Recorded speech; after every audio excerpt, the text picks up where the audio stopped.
ନାଇଁ ମୁଁ ଦେଖେଇବିନି, ମୁଁ ଖାଲି ସାଙ୍ଗମାନଙ୍କୁ ଦେଖେଇବି, ତତେ ଦେଖେଇବିନି। ସାଙ୍ଗମାନେ ଦେଖ, ମୋ ଝିଅ ନାଗି ଏଇଟା ଆଣିଛି ଫ୍ରକ୍, ପାଲା କରିବ ଗାୟକ, ପାଲା କରିବ ଅଷ୍ଟମୀ ଦିନ ତାଳଚେରରେ। ଆଉ ମୋ ପୁଅ, ଏଇଟା ମୋ ପୁଅର ସାର୍ଟ,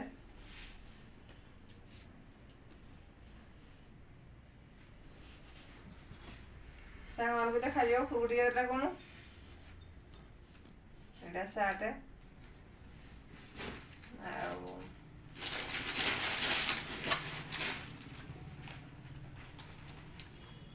ସାଙ୍ଗମାନେ ଏଇଟା ପ୍ୟାଣ୍ଟ ମୋ ପୁଅର,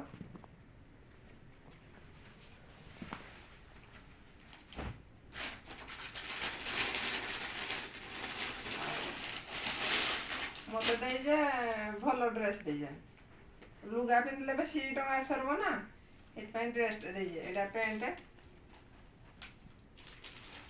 ଏଇଟା ଉପରଟା, ଆଉ ତା ଷ୍ଟଲ୍ଟା ଅଛି। ଆଉ ଏଇଟା କପଡ଼ାଟା ବନେଇଲେ ପିନ୍ଧିବି।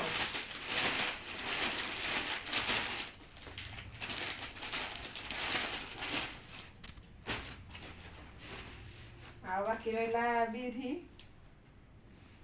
ଆମର ତ ସବୁ କିଣା, ବିରି ଚାଉଳ ସବୁ କିଣା, ଆମେ ତ ରହିଲୁ ବାହାରେ, ବିରି ଚାଉଳ କାଲିକି ଆସିବ।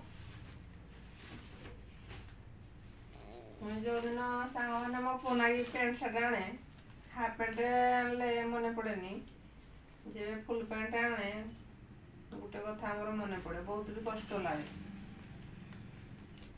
ଗୋଟେ ଗାଁରେ ଥିଲୁ ଯେ ଭଡ଼ାରେ, ଗୋଟେ ଲେଡ଼ିଜ୍ଟେ, ଆମେ ଖାଇଲେ ବସିଲେ ଶୋଇଲେ ଶୋଇପାରେନି।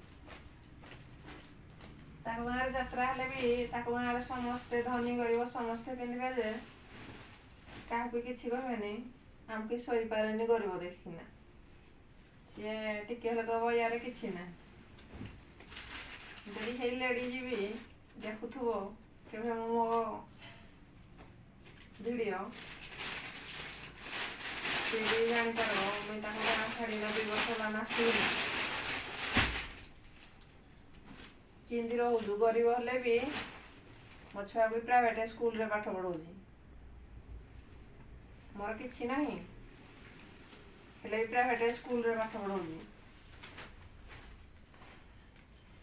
ବହୁତ କଥା କହିଛେ, ଲାଷ୍ଟରେ ଗାଁ ଛାଡ଼ିକିନା ପଳେଇ ଆସିଲି।